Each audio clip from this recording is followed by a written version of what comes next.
Weapons free. Light 'em up, Sentinel. We've taken the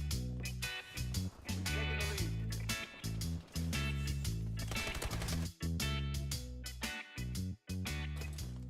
Hi, this is Oddball1975, and this is the 10th episode in my series of a road to a 30 or 5 or better TDM in Advanced Warfare. Still a mouthful, and still a series that I'm enjoying making. However, I will admit that I haven't recently been recording any TDMs. All the ones that I've been posting for the last 3 weeks have actually been from about a month ago. I went through a spate where I played quite a few TDMs, and I did quite well. And I haven't really got back into playing TDM since, apart from sniping in TDM to try and get my thermal sight for my Moors, which I've been using in Search and Destroy. I've been playing more ranked play than I've been playing TDM, and just by nature of who I've been playing with, which is Oliver and Elliot, we've played a lot more ranked play in Advanced Warfare in recent weeks. So all the gameplays are from a while ago, and I must admit I'm now running out of gameplay, so I might have to drag my butt back onto Advanced Warfare and grind out some TDMs and see if we can actually achieve this goal of a 30 or 5 or better TDM. Now this gameplay is one of those odd ones. As you can see, I'm getting wrecked at the moment,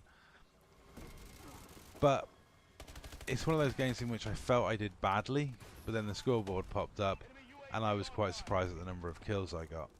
I didn't feel I'd get a massive amount of kills in this game, and it just didn't feel like I was doing particularly well.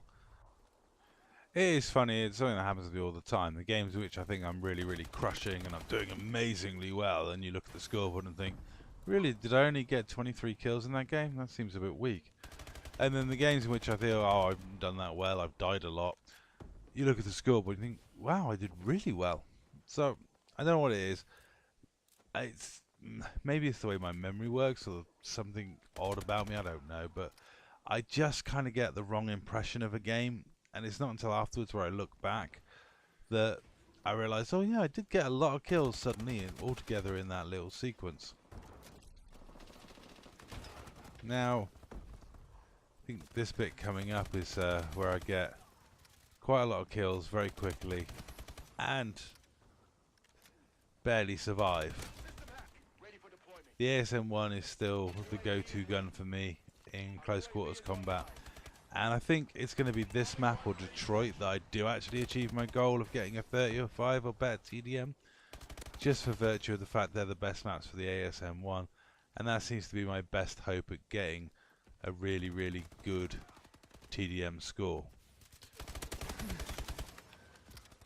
Now there are a few maps where I do really well with the bow, and there are a few maps that I do really well on with the IMR, but ultimately I think I'm going to have to step up the pace more to get to 30 kills, and I'm really only stepping up the pace when I'm using the ASM-1.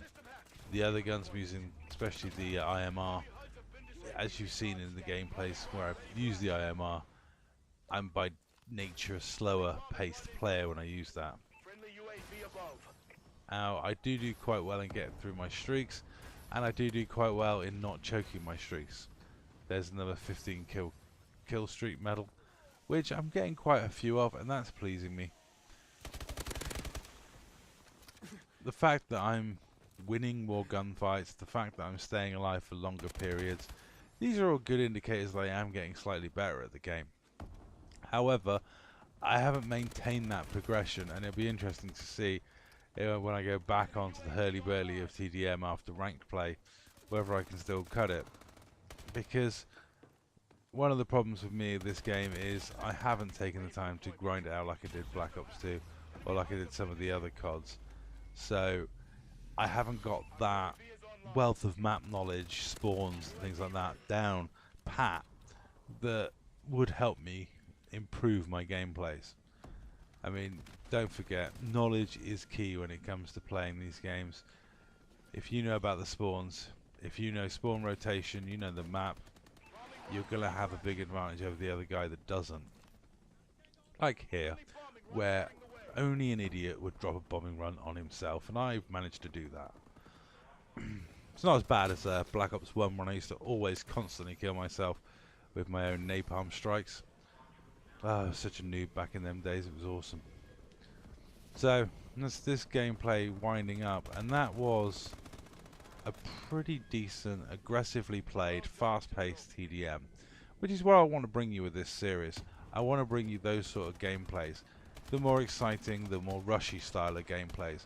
I know the 29-1 was a campy gameplay, and hopefully the ones I've brought you since then show my intentions that I'm going to rush more. And that's all for this episode, and yeah, again, we missed the mark, but it was still a decent enough TDM. That's all. Thank you very much for watching.